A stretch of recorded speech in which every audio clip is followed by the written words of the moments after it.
세계가 발칵 뒤집혔습니다. 대사관 폭격으로 한국을 겁주려던 미국이 한국의 고개를 숙였기 때문입니다. 한국 대사관 외벽이 무너지는 긴급 상황에서도 방위비 인상을 요구하며 한국을 압박한 미국. 포탄 소리가 나야 지갑을 연다 라며 계산기만 두들겼습니다. 하지만 바로 그 순간 대한민국의 반격이 시작됐습니다. 미국 패트리어트의 빈자리를 한국의 청궁2가 메꾸며 미사일 폭격을 막아냈고 청해부대가 투입되며 민간인들을 구출해낸 겁니다. 이 모습에 중동연합은 미국과의 계약서를 찢었고 대한민국과의 새로운 계약을 선언했습니다. 도대체 무슨 일이 벌어진 걸까요? 오만한 미국을 무너뜨리고 중동을 장악한 한국. 지금 시작합니다. 한국 대사관이 반파됐습니다. 지금 당장 구조 헬기를 띄워야 합니다. 저는 메인 스크린의 위성 영상을 가리키며 목이 터져라 외쳤습니다. 수석 부보좌관 데이비드 챈들러는 고개도 돌리지 않았어요. 더블 에스프레소를 한 모금 마시더니 서랍에서 빳빳한 서류를 꺼내 제 책상에 툭 던졌습니다. 이 수표에 사인받기 전까진 헬기 한 대도 못 든다. 방위비 500% 인상 청구서였어요. 포탄이 동맹국의 머리 위에 떨어지고 있는데 이 인간은 돈 계산을 하고 있었습니다. 저는 마이클 스탠튼, 백악관 국가안보의 중동 전략 분석관으로 14년째 이 지하 상황실에 앉아 있습니다. 중동의 모든 전쟁과 거래를 엑셀 시트 위에 손익분기점으로 환산해온 게 저희 직업이었어요. 그 능력을 자랑스럽게 여겼습니다. 챈들러의 계산도 단순했어요. 미사일이 떨어지면 공포에 질린 동맹국이 지갑을 열 거라는 논리였죠.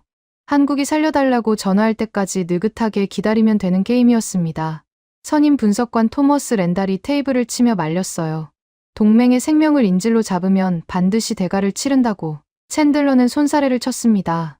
저도 렌달의 경고를 무시했어요. 그게 제 인생 최악의 판단이었습니다. 3월 11일이었습니다. 그날 오전 브리핑은 평소와 달랐어요. 상황실 메인 스크린에 중동 전역의 미군 배치도가 떠 있었고 붉은 점들이 하나씩 꺼지고 있었습니다. 트럼프 대통령의 기습적인 중동 철수 선언이 1시간 전에 터졌거든요. 철수 일정, 병력 이동 경로, 잔류 장비 처분안. 국방부 연락장교 제임스 맥밀런 대령이 빠른 속도로 브리핑을 진행했습니다. 저는 메모를 하면서도 속으로는 딴 생각을 하고 있었어요. 철수가 되면 방위비 협상의 레버리지가 올라간다. 동맹국들이 불안해질 테니 액수를 더 올릴 수 있다. 엑셀 시트에 셀의 숫자를 넣기 시작했죠. 챈들러도 같은 계산을 하고 있었을 겁니다. 폭스 뉴스 화면에서 눈을 떼지 않으면서도 입꼬리가 슬쩍 올라가 있었으니까요. 브리핑이 끝나기도 전이었습니다. 상황실 천장의 경보등이 미친 듯이 깜빡이기 시작했어요. 테헤란 피격. 그 네 글자가 스크린 하단에 붉은 글씨로 떴습니다. 위성 영상이 실시간으로 전환됐어요. 테헤란 외교가 상공이었습니다. 연기 기둥이 세 갈래로 치솟고 있었어요. 미사일 착탄점이 외교가 한복판이었습니다. 저는 자리에서 벌떡 일어났어요. 한국 대사관 좌표를 확인했습니다. 착탄점에서 800m, 숨이 턱 막혔어요. 위성 영상의 해상도가 올라가자 한국 대사관의 동쪽 외벽이 무너져 내린 게 보였습니다. 2층 천장이 내려앉아 잔해가 널려 있었어요. 먼지 구름 사이로 태극기 한 자락이 간신히 매달려 펄럭이고 있었습니다. 저는 챈들러에게 달려갔습니다. 구조 헬기를 즉시 띄워야 한다고 보고했어요. 미 중부사령부에 요청하면 30분 안에 투입이 가능한 거리였습니다. 챈들러는 에스프레소 잔을 내려놓지도 않았어요. 스탠튼, 여기 앉아. 느릿느릿한 목소리에 짜증의 기색조차 없었습니다. 챈들러가 서랍에서 꺼낸 서류는 이미 완성된 형태였어요. 방위비 500% 인상안. 표지에 대한민국이라고 적혀 있었습니다. 미사일이 떨어지기 전부터 준비해둔 거였어요. 등줄기에 식은땀이 흘렀습니다. 이건 대응이 아니라 기획이었다는 뜻이니까요. 챈들러는 그 서류를 제 책상 위에 툭 밀어 넣으며 말했습니다. 포탄 아래서 저깟 자존심이 얼마나 가겠어. 죽기 싫으면 당장 돈 싸들고 기어올 거다. 그 말투는 부동산 딜을 따낸 중개인의 그것과 닮아 있었어요. 생명을 담보로 건 거래를 성사시킨 사람의 표정이 저렇게 가벼울 수 있다는 게 소름 끼쳤습니다. 렌달이 자리를 박차고 일어났습니다. 데이비드, 한국을 모르고 하는 소리야. 저 사람들은 돈 줄어드는 건 참아도 생명과 신뢰를 건드리면 아예 판을 엎어버리는 놈들이라고. 렌달의 목소리에는 간곡함이 묻어 있었어요. 이 상황실에서 한국 전쟁 기록을 가장 많이 읽은 사람이 렌달이었습니다. 챈들러는 넥타이를 반쯤 풀며 코웃음을 쳤어요. 토머스, 자네 감상적인 거 알지만 지금은 골프로 치면 버디 찬스야. 놓치면 바보지. 렌달의 얼굴이 굳었습니다. 더 이상 말을 잇지 않았어요. 저는 렌달의 경고를 듣고도 아무것도 하지 않았습니다. 솔직히 말하면 챈들러 쪽의 계산이 맞다고 봤어요. 초강대국의 군사 우산 없이 한국이 중동에서 홀로 살아남을 수 있겠습니까? 저는 다시 자리로 돌아가 만년필을 들었습니다. 엑셀 시트를 열고 손익분기점을 계산하기 시작했어요. 한국이 굴복할 시간을 예측하는 공식이었습니다. 길어야 4시간. 제 계산으로는 그랬어요. 상황실 오른쪽 벽면에 한국 직통 한라인 전화기가 있었습니다. 베이지색 수화기에 작은 표시등이 달린 구식 모델이었어요. 수신이 오면 표시등에 불이 들어오고 대기 상태면 꺼져 있죠. 저는 엑셀 시트에 숫자를 채우면서도 계속 그 전화기를 곁눈질했습니다. 1시간이 지났어요. 표시등은 꺼져 있었습니다. 2시간이 지났습니다. 여전히 어두웠어요. 챈들러가 처음으로 그 전화기를 돌아봤습니다. 아무 말도 하지 않았지만 에스프레소를 마시는 간격이 짧아지고 있었어요. 위성 영상은 계속 갱신되고 있었습니다. 테헤란 외교가가 지옥도로 변해가고 있었어요. 서방 대사관들의 방탄차가 자국민만 싣고 빠져나가는 게 보였습니다. 영국, 독일, 프랑스. 줄줄이 도망치고 있었어요. 그런데 한국 대사관의 태극기는 여전히 그 자리에 걸려 있었습니다. 무너진 건물에서 사람들이 움직이는 게 보였어요. 도망치는 방향이 아니었습니다. 잔해 속으로 들어가고 있었어요.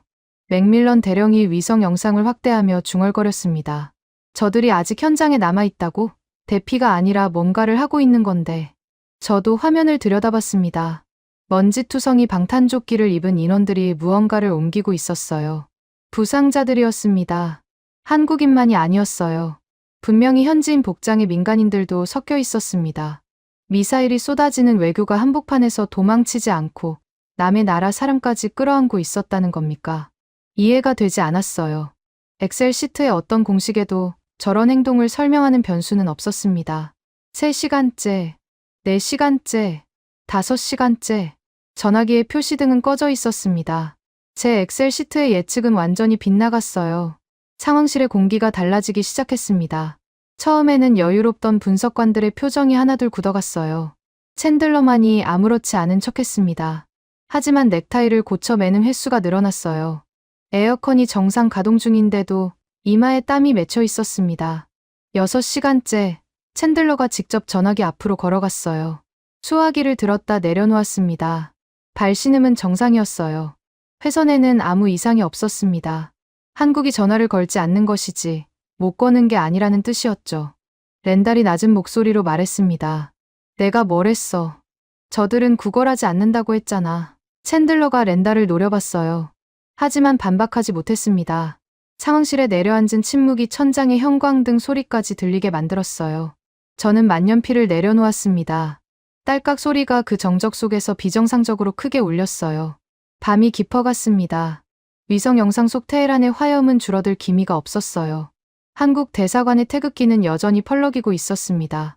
무너진 건물 위에서 시멘트 분진을 뒤집어 쓴 채 저 사람들은 지금 도대체 무엇을 하고 있는 걸까요? 그리고 왜 단 한 번도 우리에게 전화를 걸지 않는 걸까요?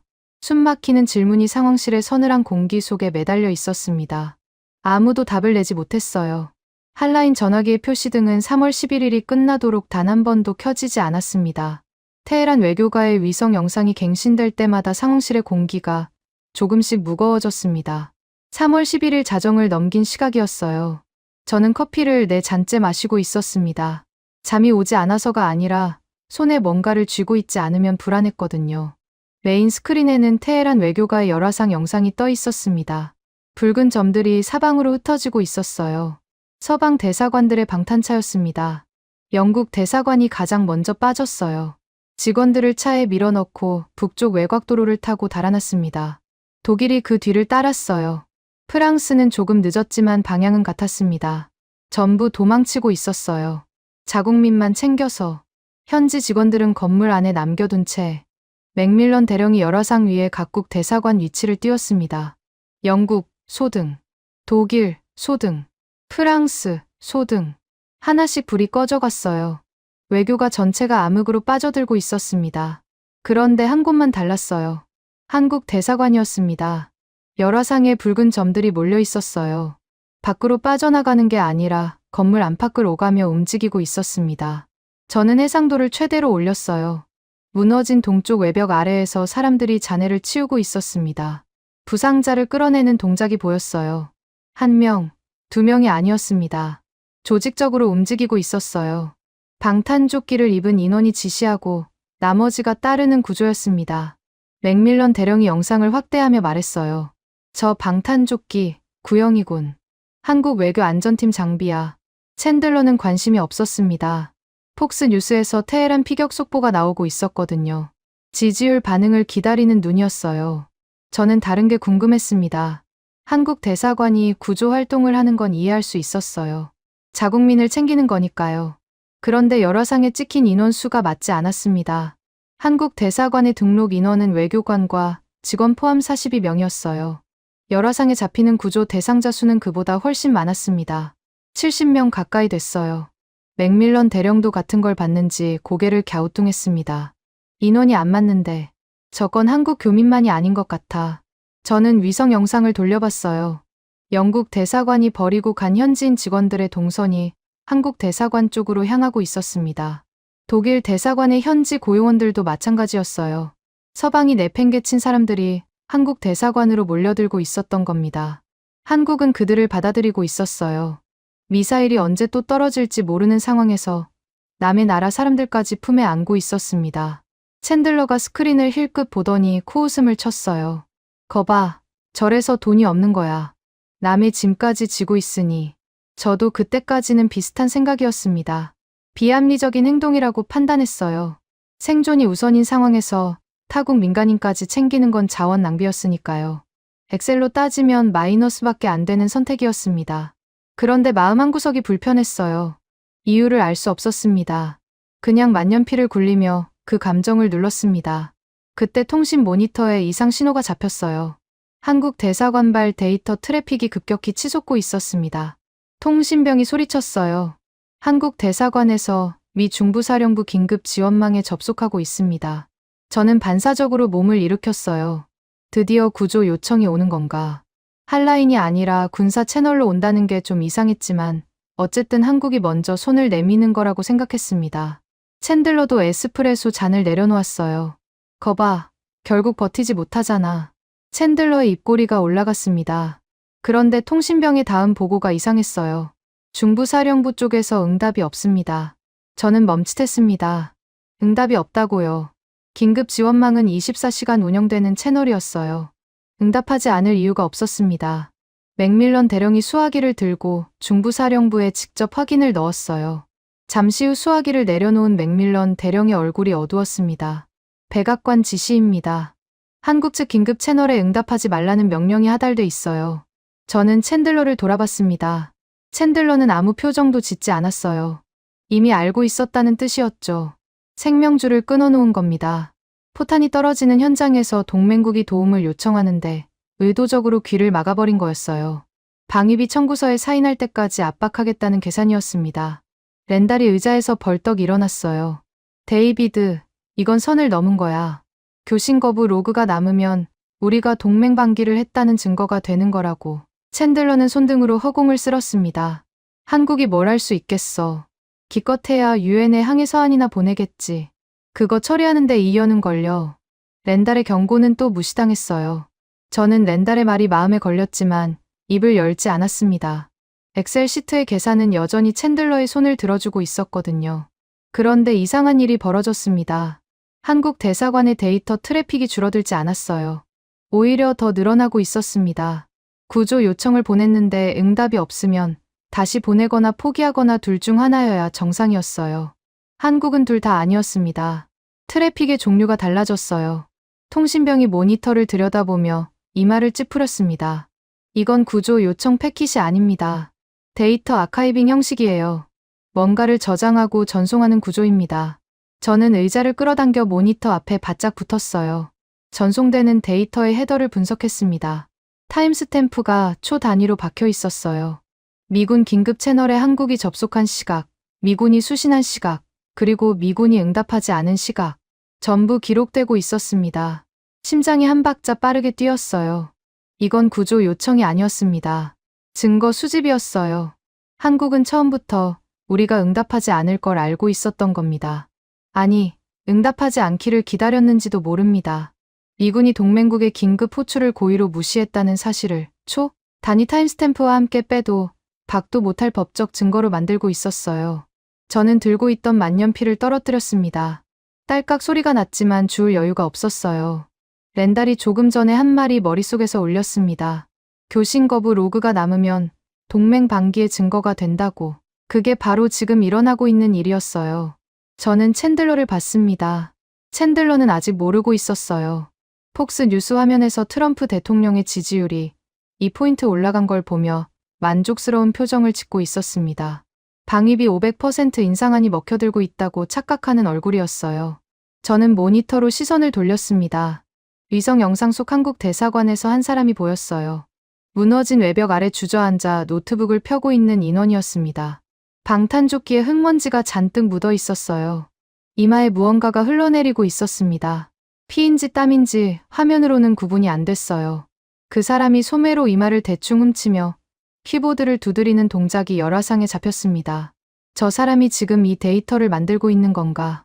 포탄이 떨어지는 한복판에서 피를 흘리면서 우리의 목줄을 잴 증거를 조립하고 있는 건가? 등골이 서늘해졌어요. 챈들러에게 보고해야 했습니다. 하지만 입이 떨어지지 않았어요. 한국의 직통 전화가 울리지 않은 이유를 그제야 이해했기 때문입니다. 처음부터 전화할 생각이 없었던 거예요. 구걸은 그들의 방식이 아니었습니다. 무너진 잔해 속에서 아이들을 대피시키고 남의 나라, 국민까지 끌어안으면서 동시에 우리가 파놓은 함정의 증거를 한치의 오차 없이 수집하고 있었어요. 살려달라고 울부짖는 대신 우리가 살려주지 않았다는 기록을 만들고 있었습니다. 제 엑셀 시트에는 이런 시나리오가 없었어요. 공포 앞에서 굴복하지 않는 변수, 피를 흘리면서도 계산을 멈추지 않는 변수. 그런 건 입력해 본 적이 없었습니다. 상황실의 형광등이 윙윙거리는 소리가 귀를 파고들었어요. 한국 대사관발 데이터 트래픽은 멈추지 않았습니다. 초단위 타임스탬프가 쌓여가고 있었어요. 한 줄 한 줄이 훗날 우리의 목을 조여올 올가미가 되리라는 걸 그때 저는 차마 직시하지 못했습니다. 3월 12일 아침이 밝았습니다. 밤새 상황실에서 눈을 붙이지 못한 저와 달리 챈들러는 9시 정각에 면도 자국이 번들거리는 얼굴로 출근했어요. 포마드로 빳빳하게 넘긴 은발에서 헤어스프레이 냄새가 났습니다. 이 인간은 테헤란에서 사람이 죽어가든 말든 수면 패턴을 절대 깨지 않았어요. 사무실에 들어서자마자 구석 캐비닛에서 퍼터를 꺼냈습니다. 카펫 위에 종이컵을 눕혀놓고 퍼팅 연습을 시작했어요. 톡, 톡, 톡. 골프공이 종이컵에 부딪히는 소리가 규칙적으로 울렸습니다. 스탠튼, 한국 쪽 동향은? 퍼터에서 눈을 떼지 않고 물었어요. 저는 보고했습니다. 한라인 전화 수신 없음. 주미 한국 대사관 공식 채널 움직임 없음. 비공식 접촉 시도 없음. 챈들러가 퍼터를 어깨에 걸치며 싱긋 웃었어요. 봐. 쫄린 거야. 하루 더 지나면 기어 나올 거다. 항복 문서에 내가 직접 사인 자리를 만들어야겠어. 렌달은 맞은편 테이블에서 커피를 마시고 있었습니다. 다크서클이 내려앉은 눈으로 챈들러를 바라보는 시선의 피로와 경멸이 섞여 있었어요. 렌달은 아무 말도 하지 않았습니다. 어젯밤의 경고가 2번이나 무시당한 뒤로 입을 닫아버린 거였어요. 저는 자리에 앉아 어젯밤 수집한 데이터를 정리하고 있었습니다. 한국 대사관발 트래픽 분석 결과를 보고서로 올려야 했거든요. 증거 수집 가능성이 있다는 내용을 넣을까 말까 고민했어요. 넣으면 챈들러의 전략에 흠집이 생기고 빼면 제 분석관으로서의 의무를 저버리는 거였습니다. 저는 해당 항목을 보고서에서 삭제했습니다. 출세를 택한 거였어요. 만년필 뚜껑을 닫을 때 손끝이 미세하게 떨렸습니다. 오전 11시경이었어요. 상황실 구석에 놓인 보안 팩스기가 갑자기 요란하게 돌아가기 시작했습니다. 위잉하는 모터 소리가 상황실 전체에 울렸어요. 보안 팩스는 외국 정보의 공식 문서만 수신하는 채널이었습니다.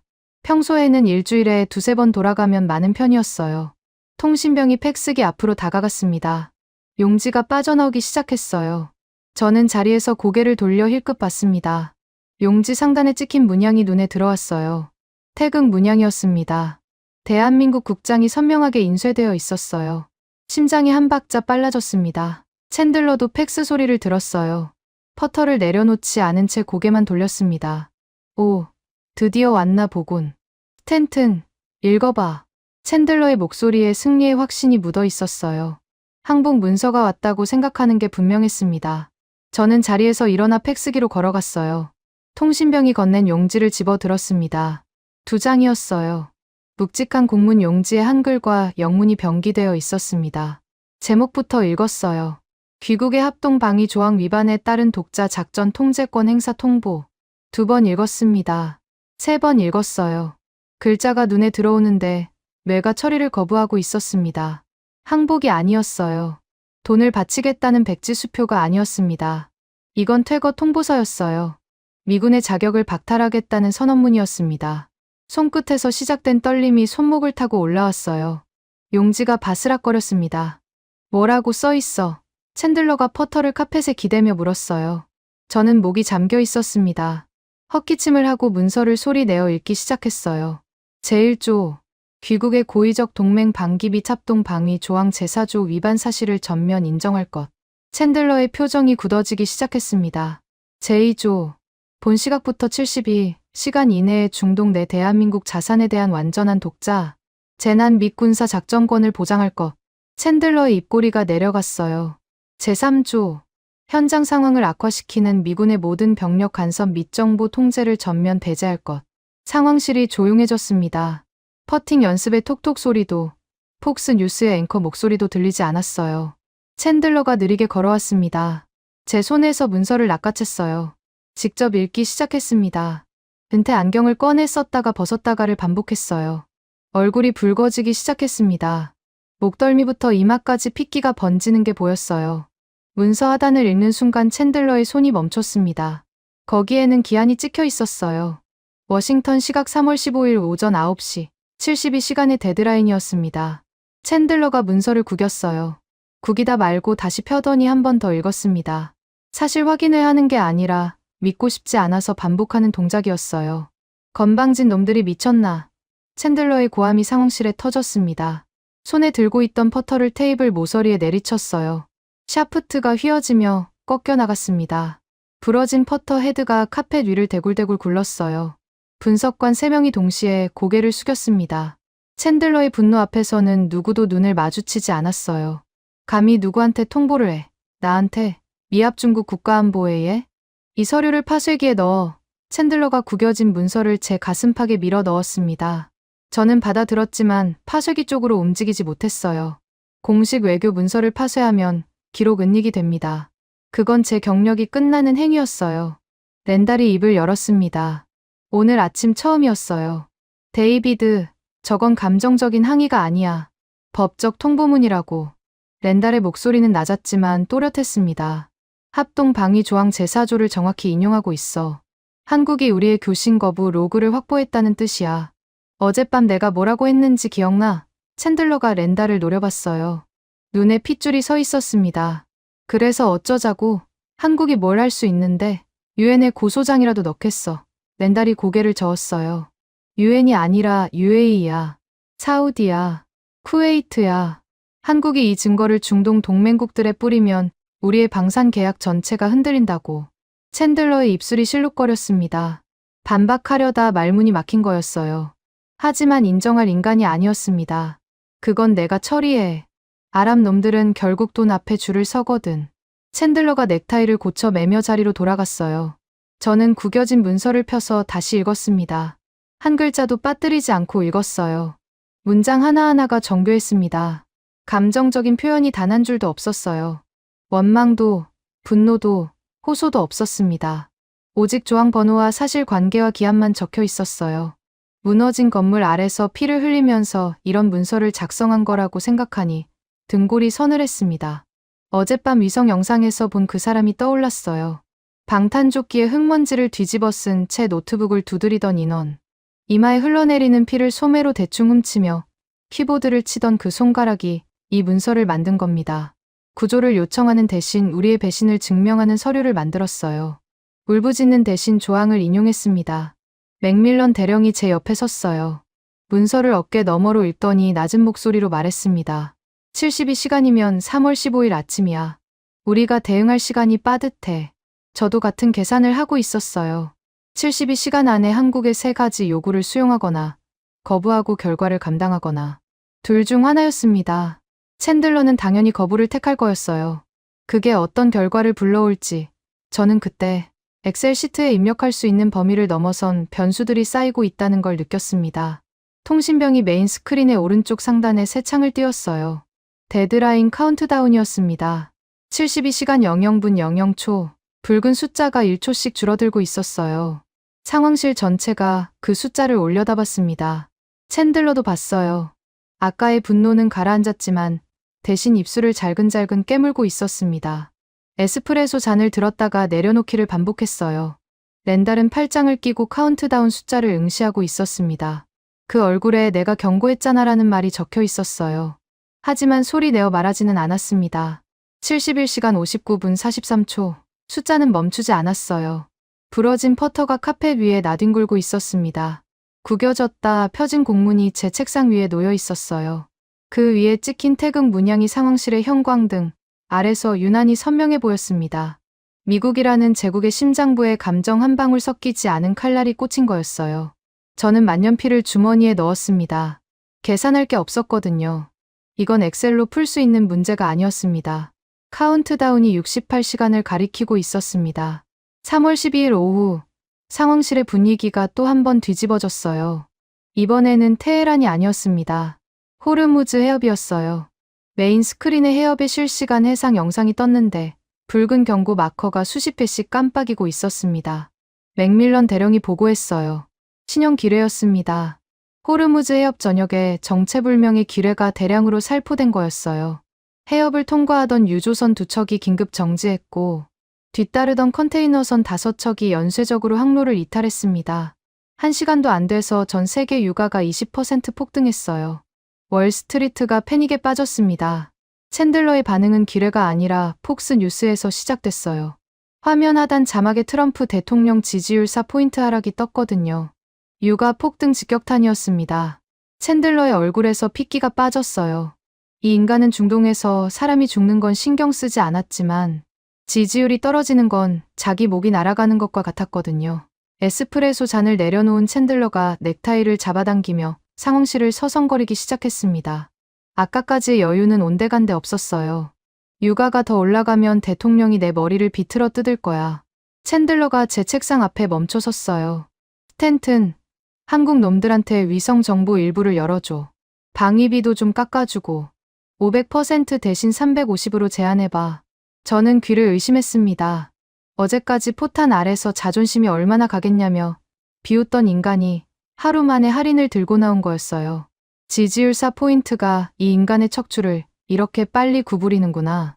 씁쓸했지만 어쨌든 상황이 풀리는 쪽이니 저는 즉시 이메일을 작성하기 시작했습니다. 주미 한국 대사관 공식 채널로 긴급 타협안을 발송했어요. 위성정보 일부 공유, 방위비 인상 폭하향 조정, 중부사령부 교신 채널 재개, 3가지를 묶은 패키지였습니다. 전송 버튼을 누른 뒤 저는 수신 확인 알림을 기다렸어요. 이 정도면 한국이 협상 테이블로 돌아올 거라고 봤습니다.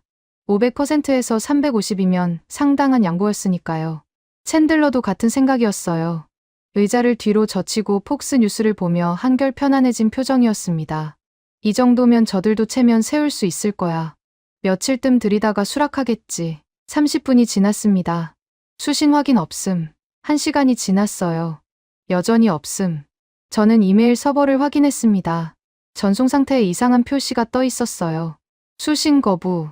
한국 측이 우리 이메일을 차단한 겁니다. 수신 자체를 거부해 버린 거였어요. 거절이 아니었습니다. 거절은 받아보고 안 된다고 회신하는 거잖아요. 이건 아예 열어보지도 않겠다는 뜻이었어요. 대화 창구를 닫아버린 겁니다. 저는 화면을 2번 더 확인했어요. 수신 거부. 동일한 표시였습니다. 위장이 쪼그라드는 감각이 밀려왔어요. 챈들러에게 보고하기가 두려웠습니다. 하지만 숨길 수 없었어요. 수석님, 한국 측이 우리 이메일을 수신 차단했습니다. 타협안을 열어보지도 않았어요. 챈들러의 의자가 앞으로 쏠렸습니다. 뭐, 차단, 이메일을. 챈들러의 목소리가 한 옥타브 올라갔어요. 넥타이를 움켜쥔 손에 힘이 들어갔습니다. 렌달이 커피잔을 내려놓으며 한마디 했어요. 협상을 거부한 게 아니야, 데이비드. 협상이라는 행위 자체를 거부한 거지. 정곡이었습니다. 챈들러가 입을 벌렸다 다물었어요. 반박할 말을 찾지 못한 거였죠. 그때 맥밀런 대령이 급하게 걸어왔습니다. 손에 들린 보고서가 바들바들 떨리고 있었어요. 수석님, 호르무즈에서 긴급 상황입니다. 한국 청해부대 구축함이 미 오함대 통제선을 이탈했습니다. 상황실이 얼어붙었어요. 통제선 이탈이라는 건 미 해군의 지휘 체계를 정면으로 무시하겠다는 뜻이었습니다. 챈들러가 벌떡 일어났어요. 뭐라고? 그게 무슨 소리야? 맥밀런 대령이 해상 상황판을 메인 스크린에 띄웠습니다. 푸른 삼각형이 미 오함대 함정들이었고 붉은 원이 한국 청해부대였어요. 푸른 삼각형들은 기뢰 위험 구역 바깥에 멈춰 서 있었습니다.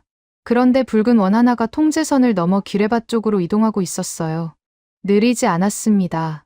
전속력이었어요. 맥밀런 대령이 미 오함대 사령관과의 교신 기록을 틀었습니다. 스피커에서 다급한 영어가 쏟아졌어요. 한국 함정에 고한다. 즉시 원래 위치로 복귀하라. 반복한다. 즉각 복귀하지 않으면 경고 사격을 실시한다. 미 해군 사령관의 목소리가 갈라져 있었습니다. 위협이라기보다 애원에 가까운 톤이었어요. 뒤이어 한국 측의 마지막 교신이 흘러나왔습니다. 낮고 건조한 목소리였어요. 감정의 파동이 전혀 없는 사실만 전달하는 어조였습니다. 대한민국 영토와 국민을 지키는 데 타국의 허락은 필요 없다. 이것이 최후 교신이다. 그리고 통신이 끊겼어요. 한국 함정의 무전 주파수가 아예 꺼져버린 겁니다.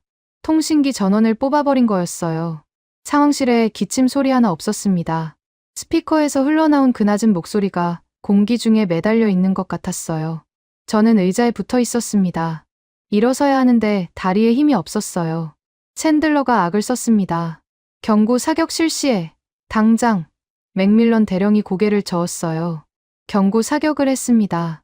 오함대가 전방 해상에 두 발을 쐈어요. 한국 함정은 침로를 변경하지 않았습니다. 챈들러의 입이 벌어졌어요. 다치지 않았습니다. 미 해군의 경고 사격을 맞고도 방향을 틀지 않는 함선이라니. 제14년 경력에 그런 사례는 단 한 번도 없었어요. 해상 상황판의 붉은 원이 기뢰 위험 구역 안으로 진입했습니다. 맥밀런 대령이 화면을 확대했어요. 한국 구축함 주변의 작은 점들이 흩어지기 시작했습니다. 수중 침투조였어요. 한국 해군 특수전단, 이른바 UDT 대원들이 칠흑 같은 바다로 뛰어들고 있었습니다. 기뢰 해체 작업이었어요.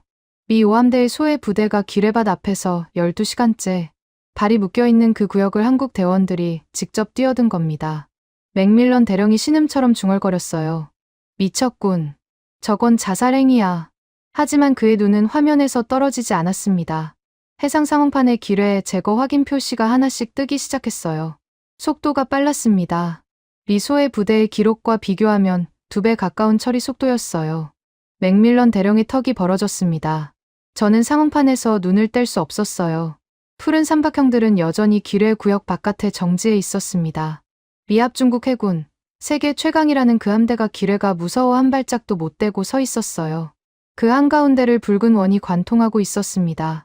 기뢰 제거 표시가 10개, 20개, 30개로 늘어갔어요. 항로가 열리고 있었습니다. 미군이 12시간 동안 못 뚫은 길을 한국이 뚫고 있었어요. 챈들러는 아무 말도 하지 못했습니다. 입술이 파르르 떨리고 있었어요. 렌달은 팔짱을 낀 채 화면을 보고 있었습니다. 표정이 없었어요. 내가 뭘 했냐는 말도 보란 듯이 한마디 하는 것도 없었습니다. 그냥 보고 있었어요. 맥밀런 대령이 챈들러에게 다가갔습니다. 보고서를 들고 있던 손이 여전히 떨리고 있었어요. 수석님. 목소리가 갈라져 있었습니다. 한국 측이 우리의 타협한 메일을 차단한 뒤 독자적으로 호르무즈 해협을 뚫어버렸습니다. 항로 3분의 1이 이미 개통됐어요. 이 속도라면 내일 오전까지 전 구간 통과가 가능합니다. 챈들러가 의자에 주저앉았어요. 쿵 하는 소리가 났습니다. 상황판의 카운트다운은 62시간을 가리키고 있었어요. 한국은 우리에게 단 한 푼도 구걸하지 않았습니다. 우리가 내미날인 쿠폰 따위는 거들떠보지도 않았어요. 대신 우리가 겁먹고 발을 뺀 지옥 같은 바다를 직접 돌파해버렸습니다. 만년필이 주머니 안에서 묵직하게 눌렀어요. 엑셀 시트를 열 이유가 점점 사라지고 있었습니다. 카운트다운이 43시간을 찍고 있었습니다. 3월 13일 오전, 상황실에 출근한 챈들러의 얼굴이 전날과 달랐어요. 포마드가 한쪽으로 눌려 있었고 셔츠 컬러가 접혀 있었습니다. 잠을 제대로 못 잔 게 분명했어요. 하지만 목소리만은 억지로 힘을 주고 있었습니다. 호르무즈는 한국이 뚫든 말든 상관없어. 핵심은 무기 시장이야. 패트리어트하고 사드가 중동을 지키고 있는 한 우리의 발언권은 건재하다고. 챈들러의 논리는 단순했어요. 아무리 한국이 바다를 뚫어도 중동의 하늘을 지키는 건 미국산 방어 체계라는 겁니다. 패트리어트와 사드가 없으면 중동 수뇌부의 머리 위로 미사일이 떨어져요. 그 공포를 쥐고 있는 한 협상의 우위는 여전히 미국에 있다는 계산이었죠. 저도 그 논리에 고개를 끄덕였습니다. 엑셀 시트에서도 그게 맞았거든요. 방산 계약은 중동에서 미국이 쥔 마지막 레버리지였어요. 오전 10시 맥밀런 대령이 긴급 브리핑을 요청했습니다. 아부다비 상공의 탐지가 어려운 신형순항 미사일이 기습 접근 중이라는 보고였어요. 발사 원점은 불분명했습니다. 궤적으로 봤을 때 이란 쪽이 유력했어요. 표적은 아부다비 외곽의 핵심 시설 지대로 추정됐습니다. UAE 정부 청사와 군사 지휘부가 밀집된 구역이었어요. 알 마흐무드 차관을 포함한 UAE 수뇌부가 그 안에 있었습니다. 상황실에 긴장이 돌았지만 챈들러의 표정은 오히려 밝아졌어요. 좋아. 이게 기회야. 패트리어트가 저걸 잡아내면 UAE는 우리 없이 못 산다는 걸 뼈저리게 깨닫겠지.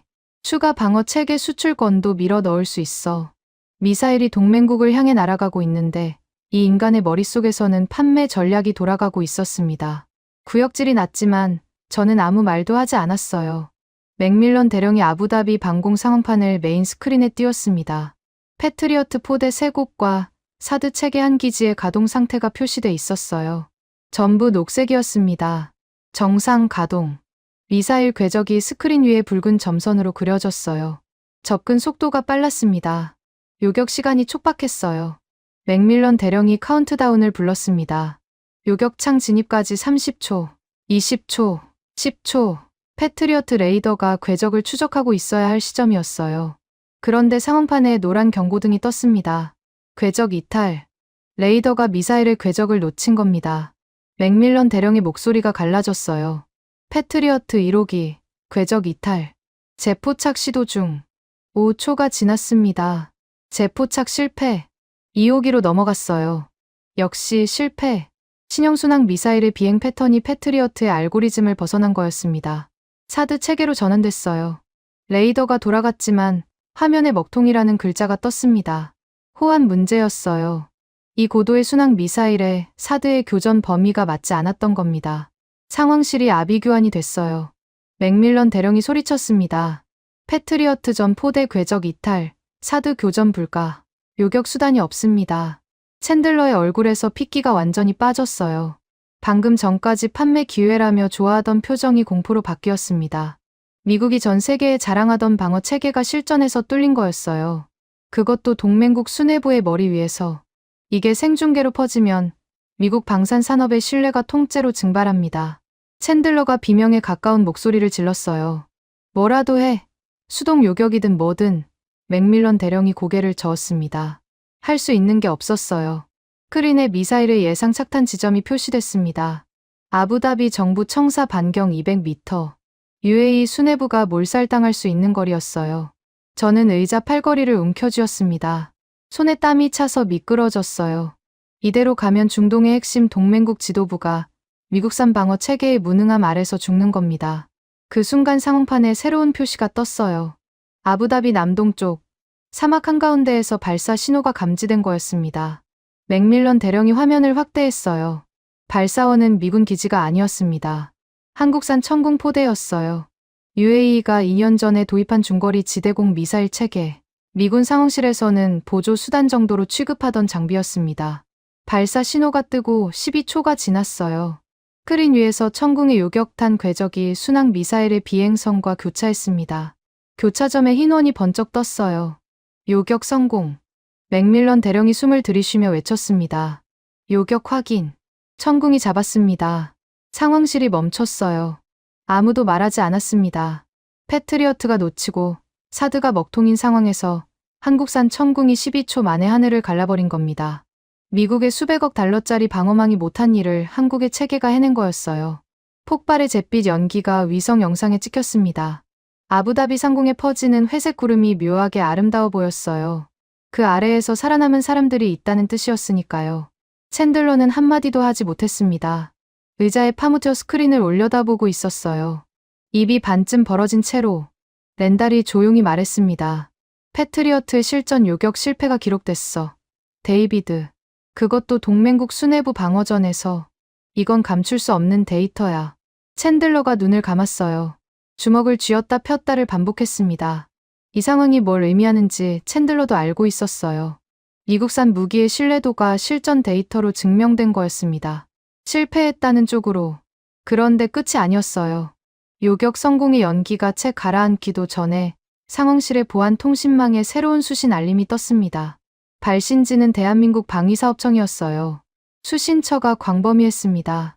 백악관뿐만 아니라 UAE 국방부, 사우디 국방부, 쿠웨이트 방위청까지 동시 발송된 공문이었어요. 저는 화면에 뜬 공문을 읽었습니다. 발신자는 방위사업청 중동수출본부장 김학수. 내용은 짧았어요. 짧은데 잔인했습니다. 금일 아부다비 방공전에서 미군의 패트리어트 미사드 체계가 적 순항 미사일 궤적 포착에 실패하였으며 이는 성능 결함 및 방어 의무 불이행에 해당함이 명백히 입증되었음을 통보함. 저는 다음 줄을 읽었어요. 손이 떨려서 마우스를 제대로 잡을 수 없었습니다. 이에 따라 합동 방위 계약 규정 제4조 제2항에 의거 미합 중국 방산업체의 향후 중동 방위 사업 입찰 자격을 전면 박탈함. 렌달이 의자에서 천천히 일어났어요. 공문을 처음부터 끝까지 읽더니 한마디도 하지 않았습니다. 대신 고개를 돌려 챈들러를 봤어요. 챈들러의 얼굴이 종이처럼 하얘져 있었습니다.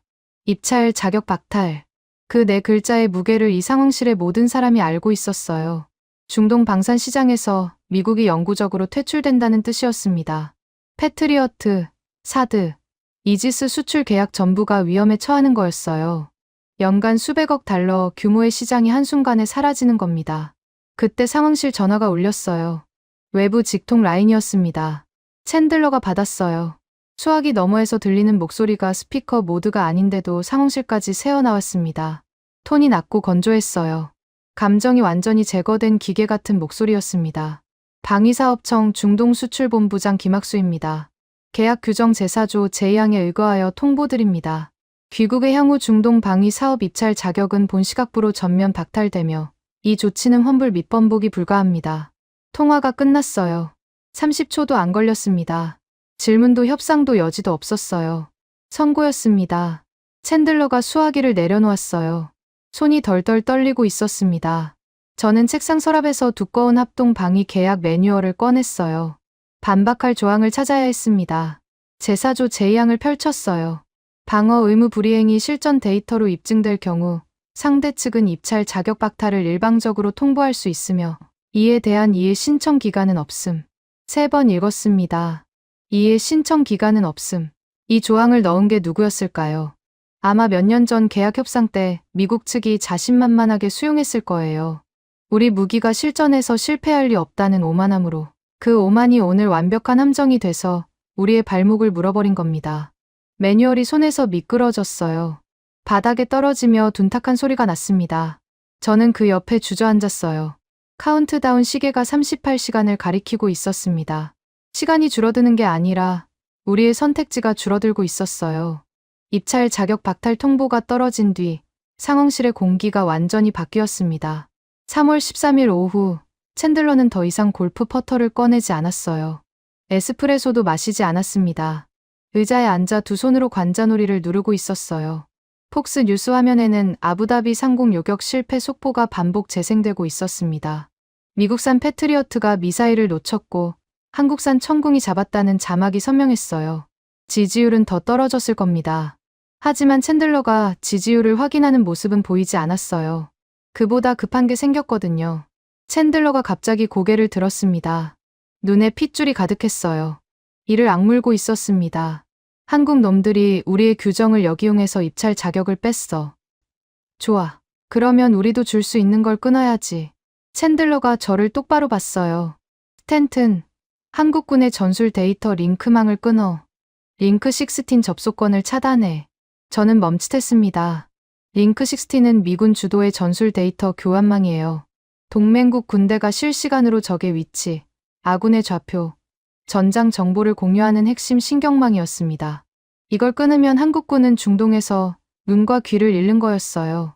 레이더 정보도, 위성 좌표도, 전장 상황도 받지 못하게 됩니다.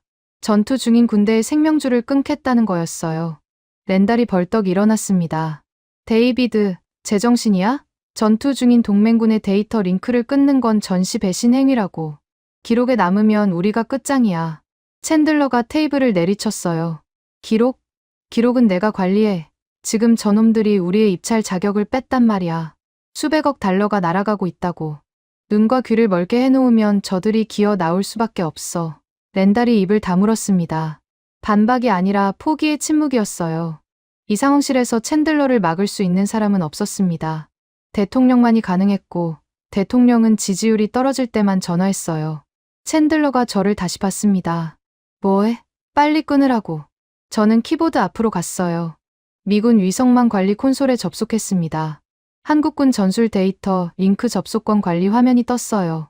접속 차단 버튼이 빨간색으로 표시되어 있었습니다. 손가락이 키 위에서 멈췄어요. 이걸 누르면 호르무즈 해협에서 기뢰를 해체하고 있는 한국 해군의 전장 정보가 끊깁니다. 아부다비에서 천궁을 운용하는 한국 방공 부대의 레이더 연동도 끊겨요. 전투 중인 사람들의 생존 수단을 빼앗는 거였습니다. 하지만 챈들러의 시선이 등 뒤에서 칼처럼 꽂혀 있었어요. 저는 버튼을 눌렀습니다. 화면에 접속 차단 완료라는 메시지가 떴어요. 한국군의 링크 16 연결 상태 표시가 녹색에서 회색으로 바뀌었습니다. 끊긴 겁니다. 챈들러가 어깨를 펴며 의자에 기대앉았어요. 잠깐이나마 우위를 되찾았다는 표정이었습니다. 이제 저들의 레이더가 먹통이 됐을 거야. 1시간이면 비명을 지르겠지. 맥밀런 대령이 상황판을 확인하기 위해 모니터를 전환했어요. 한국군의 작전 상태 지표가 표시된 화면이 떴습니다. 저도 그 화면을 봤어요. 그런데 이상했습니다. 한국군 지표가 회색이 아니었어요. 여전히 녹색이었습니다. 활성 상태, 정상 작동 중. 맥밀런 대령이 화면을 2번 새로 고침했어요. 결과는 동일했습니다. 한국군의 전술 데이터 교환은 1초의 끊김도 없이 정상 운용 중이었어요. 챈들러가 모니터를 보더니 눈을 가늘게 떴습니다. 뭐야, 안 끊긴 거야? 저는 콘솔을 다시 확인했어요. 미군 위성망에서의 한국군 접속은 분명히 차단된 상태였습니다. 우리 쪽에서는 끄는 게 맞았어요. 그런데 한국군은 아무 영향도 받지 않고 있었습니다. 맥밀런 대령이 데이터 흐름을 추적하기 시작했어요. 한참을 들여다보더니 고개를 천천히 돌렸습니다. 얼굴이 묘한 표정이었어요. 경악과 감탄이 뒤섞인. 한국군이 우리 위성망을 쓰고 있지 않습니다. 맥밀런 대령의 목소리가 낮아졌어요. 독자 통신 네트워크를 가동시킨 겁니다. 자체 위성 링크와 지상 중계망으로 전환된 상태예요. 저는 화면에 뜬 네트워크 경로를 추적했어요. 한국군의 데이터 흐름이 미군 위성을 경유하지 않고 있었습니다. 완전히 다른 경로를 타고 있었어요. 중계 노드가 아부다비 남쪽, 바라카 원전 인근에서 시작되고 있었습니다. 거기서 아부다비 군 병원, 항만 관제소, 테헤란 방면 통신 거점까지 거미줄처럼 연결되어 있었어요. 대한민국 독자 재난 및 통신 네트워크, 상황판에 뜬 명칭이었습니다. 붉은색 표시등이 중동 전역에 점점이 켜지고 있었어요. 렌달이 화면 앞으로 다가왔습니다. 네트워크 노드의 위치를 하나하나 짚어보더니 낮게 말했어요. 이 인프라의 위치가 전부 한국 건설업체가 시공한 시설과 겹쳐 바라카 원전, 아부다비 메디컬 시티, 두바이 항만 시설. 렌달이 고개를 들어 저를 봤습니다. 이건 어제 오늘 만든 게 아니야. 스탠튼. 저 노드들의 배치를 봐. 이건 수십 년에 걸쳐 깔아놓은 거야. 수십 년. 그 말이 머릿속에서 울렸어요. 70년대 한국 건설 노동자들이 중동에 왔다는 건 알고 있었습니다. 열사의 사막에서 맨몸으로 콘크리트를 부었다는 이야기. 저는 그걸 개발도상국의 값싼 노동력 수출 정도로만 이해하고 있었어요. 엑셀 시트에서 인건비 단가가 낮은 항목으로만 분류했습니다. 그런데 그 노동자들이 콘크리트만 부은 게 아니었어요. 땅속에 케이블을 깔고 중계 시설을 묻고 50년 뒤에 부활할 생존 인프라를 건설하고 있었던 겁니다. 등골이 서늘해졌어요. 소름이 팔뚝을 타고 올라왔습니다. 상황판에 새로운 데이터가 올라오기 시작했어요. 한국 의료진이 이 독자 네트워크를 통해 아부다비 군 병원과 실시간 원격 수술을 진행하고 있었습니다. 테헤란 피격 현장에서 후송된 부상자들이 이 회선을 통해 전문의의 지시를 받고 있었어요. 미군 의료 네트워크는 아까 제가 끄는 킬 스위치에 포함되어 있었습니다. 한국은 그걸 예상했던 것처럼 자기 네트워크로 전환해서 부상자를 살리고 있었어요. 죽어가는 사람 앞에서 눈과 귀를 막아보겠다고 킬 스위치를 누른 우리와 그걸 예상하고 자체 생명줄을 준비해둔 한국. 비교 자체가 수치스러웠습니다. 호르무즈 해협 상황도 바뀌고 있었어요. 한국 청해부대의 호위를 받는 유조선들이 기뢰 해체 구역을 통과해 안전 항로로 빠져나가고 있었습니다. 미 오함대의 통제를 완전히 무시한 채 한국 네트워크의 항로 유도에 따라 움직이고 있었어요. 미 해군이 만든 통제선은 허공에 그린 금과 다름없었습니다. 맥밀런 대령이 해상 상황판을 확대하며 침울한 목소리로 보고했어요. 한국 청해부대가 개설한 항로로 유조선 7척이 이미 통과했습니다. 전부 우리 통제선 밖이에요. 우리 함정에는 무전조차 치지 않았습니다. 테헤란 쪽에서도 움직임이 포착됐어요. 박기석 참사관이 가동한 비공식 3국 루트를 통해 구호 물자가 쏟아져 들어오고 있었습니다. 미군 보급망과 완전히 분리된 독자적인 경로였어요. 터키 경유 6로, 오만 경유 해상로, 카타르 항공 화물편까지 세 갈래로 동시에 들어오고 있었습니다. 한국 대사관이 사전에 확보해둔 경로였어요. 테헤란의 한국 대사관은 미사일에 반파된 상태에서도 구호 물자 수령과 배분을 지휘하고 있었습니다. 미군이 교신을 끊고 위성망을 차단하고 보급로를 막아도 한국은 자기 길을 이미 가지고 있었어요. 상황판의 메인 모니터를 봤습니다. 미군 통제 영역을 표시하던 푸른빛이 조금씩 줄어들고 있었어요. 그 빈자리를 붉은 빛이 채우고 있었습니다. 한국 독자 네트워크의 가동 범위가 확장되고 있다는 뜻이었어요. 바라카 원전에서 시작된 붉은 점이 아부다비 전역, 두바이 항만, 사우디 접경 지대까지 뻗어가고 있었습니다. 모니터 상단에 글자가 떴어요. 한국 독자 네트워크 활성화. 영문 표기가 그 아래 있었습니다. 미군의 통제권이 소멸하는 과정을 실시간으로 보고 있는 거였어요. 챈들러가 모니터를 올려다보고 있었습니다. 폭스 뉴스는 이미 꺼져 있었어요. 에스프레소 잔도 비어 있었습니다. 넥타이가 반쯤 풀려 축 늘어져 있었어요. 아무 말도 하지 않았습니다. 말할 게 없었을 겁니다. 킬 스위치를 눌러 한국의 숨을 끊겠다는 계획이 완전히 실패한 거였으니까요. 끄는 건 우리의 영향력이었어요. 한국의 숨이 아니라 저는 의자에 앉아 모니터의 붉은 점들을 바라봤습니다. 50년이라는 시간이 눈앞에서 구체적인 형태를 갖추고 있었어요. 70년대 사막에서 땀 흘린 노동자들의 삽질이 21세기의 전쟁에서 생존망이 되어 돌아온 거였습니다. 저는 그동안 한국을 미국의 우산 아래 숨어있는 나라로만 봤어요. 우리가 접어버리면 비를 맞을 수밖에 없는 존재로. 그런데 한국은 우산 아래 있었던 게 아니었어요. 50년 전부터 스스로 거대한 우산을 짜고 있었습니다. 우리가 접어도 비를 맞지 않을 우산을. 팔뚝에 소름이 가시지 않았어요. 카운트다운이 32시간을 찍고 있었습니다. 붉은 숫자와 붉은 네트워크 표시 등이 상황실을 물들이고 있었어요. 서늘한 에어컨 바람이 등줄기를 타고 흘렀습니다. 3월 14일이 밝았습니다. 카운트다운이 9시간을 가리키고 있었어요. 72시간의 데드라인이 코앞이었습니다. 상황실에 출근한 사람은 저와 맥밀런 대령, 렌달뿐이었어요. 나머지 분석관들은 밤새 교대 근무를 돌린 뒤 빠져 있었습니다. 챈들러는 9시 정각에 나타났어요. 평소의 포마드 헤어가 아니었습니다. 머리카락이 한쪽으로 눌려 있었고 셔츠에 주름이 잡혀 있었어요. 사무실에서 잠을 잔 게 분명했습니다. 들어오자마자 입을 열었어요. UAE 대사한테 연락했어. 알 마흐무드 차관을 만나서 직접 수습하겠다고. 오늘 중으로 아부다비 국방부에 들어갈 거야. 챈들러의 목소리에 다급함이 묻어 있었지만 아직 자신감이 남아 있었습니다. 미국 대사의 얼굴이면 UAE 국방부 정문은 열린다고 믿고 있었어요. 50년간 그래왔으니까요. 1시간 뒤 아부다비 주재 미국 대사관에서 긴급 보고가 올라왔습니다. 통신병이 수신 내용을 읽는 순간 상황실이 얼어붙었어요. 주UAE 미국 대사가 아부다비 국방부 정문에서 출입을 거부당했다는 내용이었습니다. 정문 경비병이 대사의 이름을 확인한 뒤 출입 명단에서 삭제되었음을 통보했다고 했어요. 미합 중국 대사가 동맹국 국방부의 문전에서 쫓겨난 겁니다. 맥밀런 대령이 보고서를 읽으며 한 가지를 더 짚었어요. 경비병이 한국산 소총을 들고 있었다고 합니다. K2 소총이에요. 사소한 디테일이었지만 그 의미는 사소하지 않았습니다. UAE 국방부의 경비 무장이 미국산에서 한국산으로 바뀌어 있었다는 뜻이었어요. 챈들러가 전화기를 붙잡고 아부다비 대사에게 직접 통화를 걸었습니다. 뭘 하고 있는 거야? 리압 중국 대사가 문 앞에서 쫓겨나?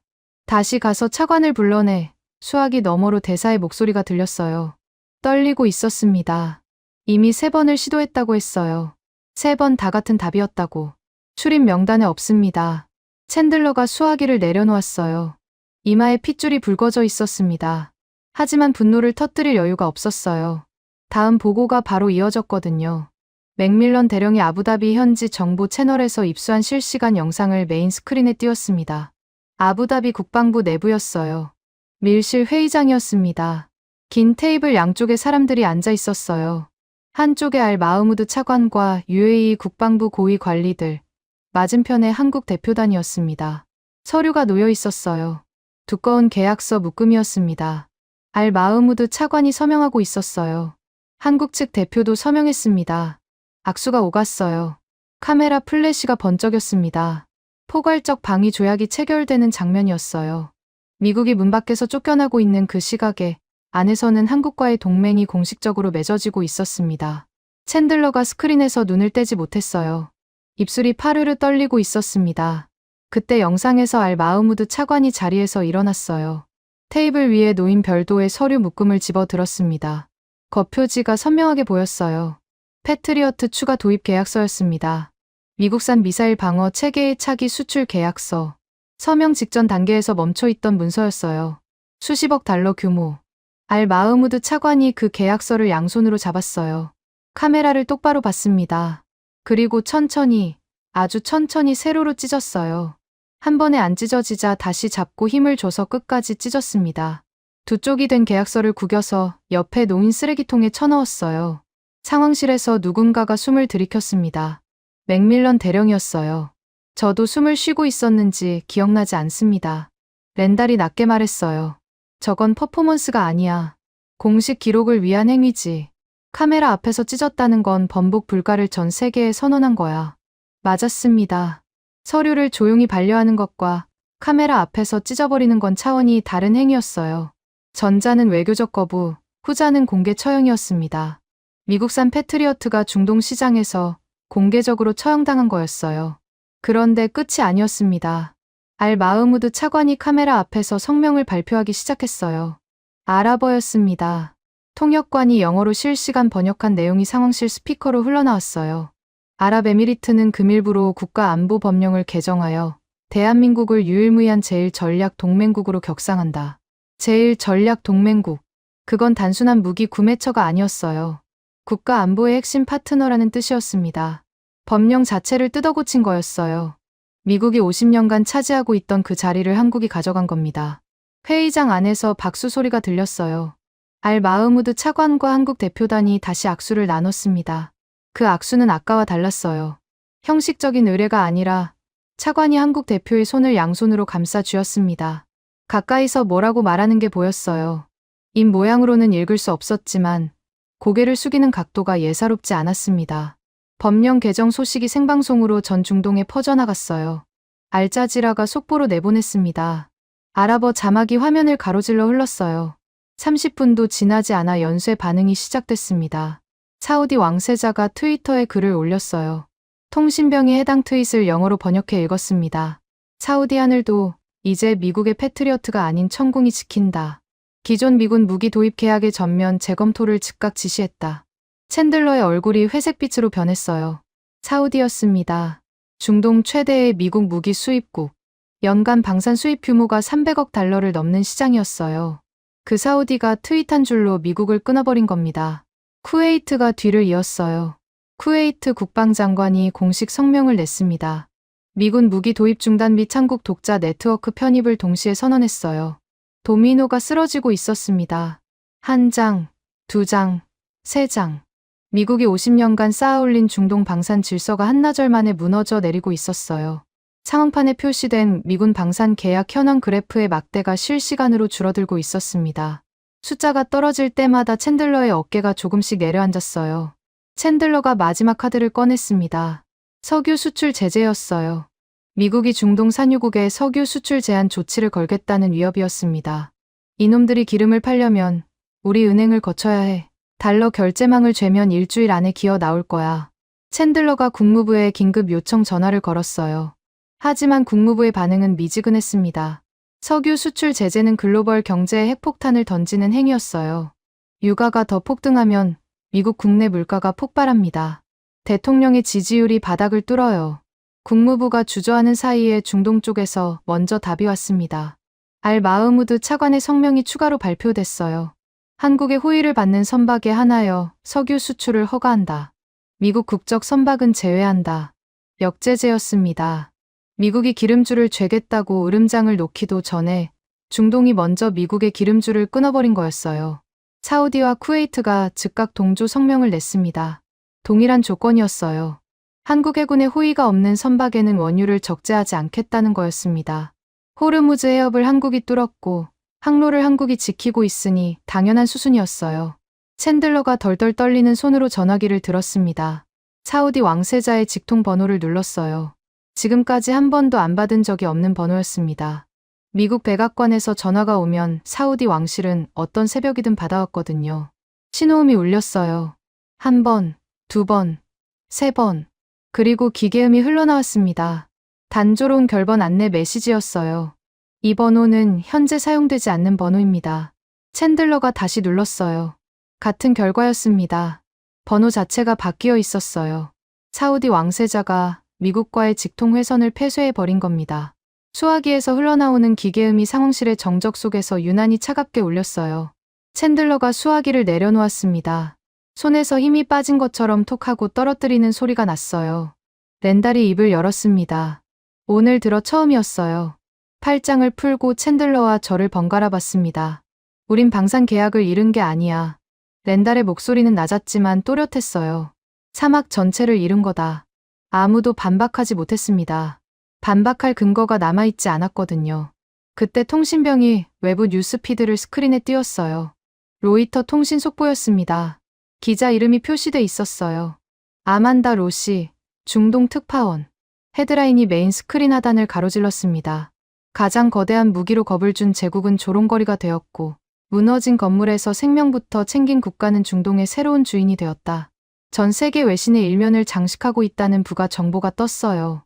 뉴욕타임스, 가디언, 르몽드. 전부 같은 기사를 인용하고 있었습니다. 상황실의 메인 모니터에 그 헤드라인이 걸려 있었어요. 카운트다운은 3시간을 가리키고 있었습니다. 하지만 이미 의미가 없었어요. 기다릴 것도 막을 것도 남지 않았으니까요. 카운트다운이 0시간을 찍었습니다. 3월 15일 오전 9시, 72시간의 데드라인이 만료됐어요. 하지만 상황실에서 그 숫자를 지켜보는 사람은 아무도 없었습니다. 이미 끝났거든요. 데드라인보다 먼저 끝나버렸어요. 3월 14일, 그러니까 어제. 그 하루가 미합 중국의 중동 패권을 매장한 날이었습니다. 저는 지금 그 다음 날 아침에 상황실에 홀로 앉아 있어요. 텅 빈 의자들, 꺼진 모니터들, 바닥에 나뒹구는 종이컵들 사이에서요. 어제 무슨 일이 있었는지 말씀드리겠습니다. 3월 14일 오전 9시 30분, 뉴욕 증권거래소가 개장했어요. 개장 벨이 울리자마자 상황실의 금융 모니터에 빨간 숫자가 쏟아지기 시작했습니다. 로키드 마틴 주가 41% 하락, 보잉 방산부문 38% 하락, 레이시온 35% 하락, 노스롭 그루먼 39% 하락. 개장 15분 만에 미국 방산 대형주 4곳의 시가총액이 합산 2천억 달러 이상 증발했어요. 서킷 브레이커가 2번 발동됐습니다.